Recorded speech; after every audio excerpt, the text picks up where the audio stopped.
Republican Senator David Perdue. Senator, thank you for being here.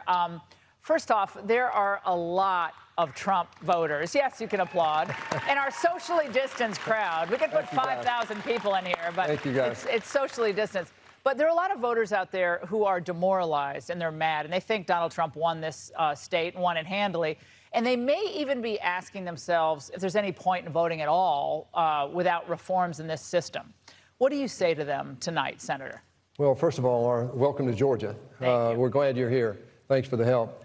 Look, President Trump's very frustrated. I'm very frustrated, and we're going to do everything we possibly can to make sure that whatever anomalies are uncovered in November don't happen in January. But this is illogical for any Republican to think that, oh, I'm just going to sit down and not vote and hand, as you say, the keys over to the Democrats. We know what's at stake. This is the last line of defense against their radical liberal agenda, that once they do this, we won't get it back. Look, Chuck Schumer said just 2 weeks ago, take Georgia, change America. 2 days later, AOC said, oh, yeah, we need those two seats in Georgia because we do not want to negotiate. We want the Green New Deal without compromise. We know that they'll move to a one-party system. Schumer has told us that. Tell us what can be done in the near term, before December 14th, when early voting starts, to try to start verifying these signatures on these mail-in ballots, which anyone who watched this hearing today, and it was the State Senate committee that was oversight that looked into a lot of this, there was a lot of compelling testimony. Yeah. I watched almost all of it. Yeah. What can be done to verify these signatures in the mail-in voting process? Well, that's what we're trying to figure out. I mean, there are things that the state can do. There are some legal options that we have. We're trying to find out what standing we may have in this. But this is a very serious issue. Look, up until 2020, Georgia didn't have this problem. This is all a result of a consent decree that came out of a lawsuit. And we've just got to put a stop to this because the anomalies that happened in November cannot happen in January.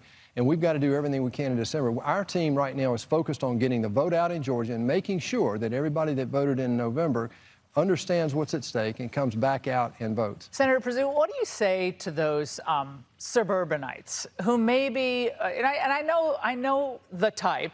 Sorry, I'm from Connecticut, so I can say this. I'm a Connecticut Yankee, but I know the type. I spent a lot of time in Georgia. The Atlanta suburbs. There are a lot of women in the Atlanta suburbs, especially, who maybe don't like Donald Trump's style. They like the results of his policies, but they didn't like his style. What do you say now to them, given what's at stake on January 5th? Well, this is what's important to those women. We've talked to a lot of them in the last several years, actually, but particularly this year. They want to know when they get their lives back to normal. They're worried about the safety of their kids, the safety of their neighborhoods, and so forth. They want the police funded and defended. They don't want to defund the police. That's ridiculous. So a lot of people who actually maybe voted against Trump for whatever reason, we think may come back to us because they see the value of split government. Well, it's a very small margin. I mean, if you believe this vote count, and a lot of people don't, it's 12,500 votes. Right. That's a very slim margin. Out of 5 million. Out of 5 million votes.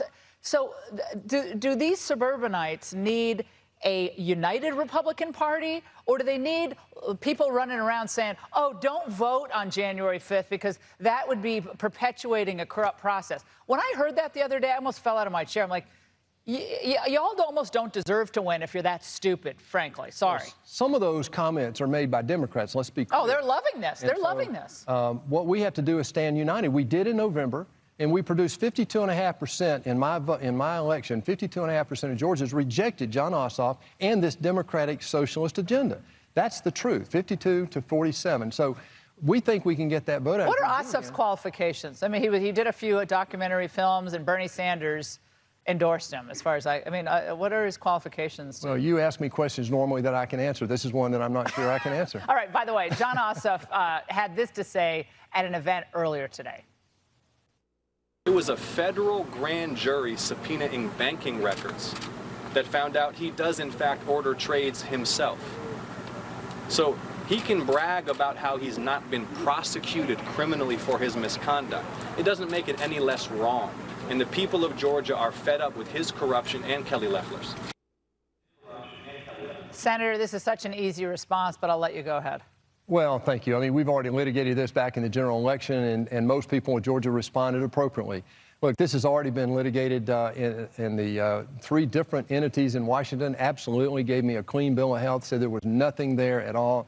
The bipartisan Senate Ethics Committee, which includes Democrats, by the way, said there was nothing here. The SEC, the DOJ, all What does said this say about them that they go back to something that was already decided in a bipartisan way, that you had a trust and blind trust that did your investments, yet this is all they have to go back to?